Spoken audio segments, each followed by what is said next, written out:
still go on.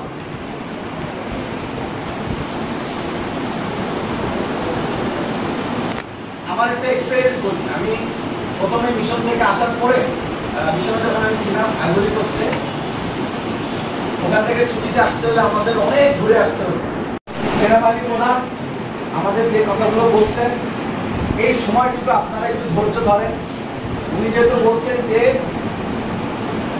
উনি সকল দায়িত্ব নিচ্ছেন, সকল অপরাধ, সকল স্বাভাবিক জীবনের উপর থেকে এর থেকে বেশি নিয়ামত, আল্লাহ এর থেকে বেশি নিয়ামত আর হতে পারে।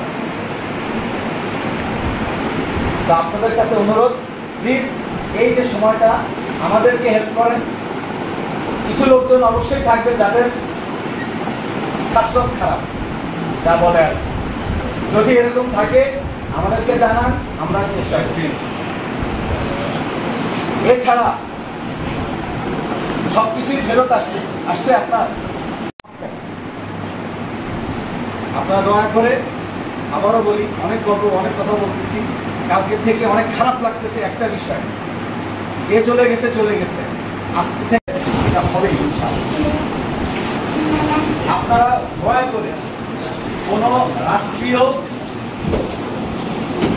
সম্পত্তি, রাষ্ট্রের ব্যক্তি, আচ্ছা এখানে সরকারি চাকরি তো ওনারা, আর কেউ সরকারি চাকরির ব্যাপারে কোনো আইডিয়া আছে? আমি যদি সরকারি চাকরি করি, আসলে সরকারি সহযোগিতা না করে তাহলে কিন্তু আমাদের বাংলাদেশটাও একটা ধ্বংসের দিকে চলে যাবে। আমরা কি চাইবো আমাদের প্রিয় মাতৃভূমি ধ্বংসের দিকে চলে যাক? সেই জন্য আমাদের কি প্রয়োজন? ধৈর্য ধারণ প্রয়োজন। আমরা দীর্ঘদিন ধরে যে সংগ্রামটা দেখে এসেছি, সেটার যে লক্ষ্য। আজকে বাংলাদেশের তরুণ ছাত্র সমাজ ঐক্যবদ্ধ হয়ে কোঠা আন্দোলন থেকে শুরু করে এক দফার দাবিতে এই হাসিনা স্বৈরাচারী সরকারের পতন ঘটিয়েছে। লাখো কোটি জনতা ছাত্রদের সাথে একত্র হয়ে আজকে এই স্বৈরাচারের পতনের দ্বারকে বেগবান করেছে। আমরা বাংলাদেশ জাতীয়তাবাদী দল গোপালপুর উপজেলার পক্ষ থেকে বলতে চাই যে বিজয় আজকে ছাত্ররা অর্জন করেছে, গণতন্ত্র এবং মানুষের শান্তি আমাদেরকে সামনের দিকে আরো সুদৃঢ় করতে হবে। সেই জন্য এলাকার যত জনসাধারণ আছে, দলীয় কর্মী নেতা আছে, আমাদেরকে সুশৃঙ্খলভাবে ঐক্যবদ্ধ থাকতে হবে।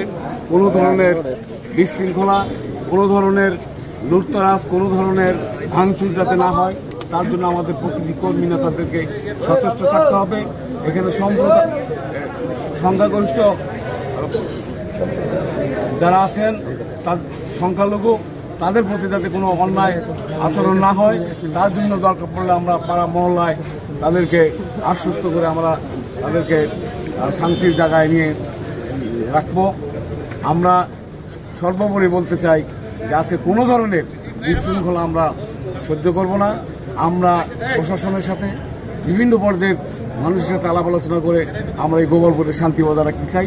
গোপালপুরের মানুষের যে শান্তি, সেটা বিঘ্নত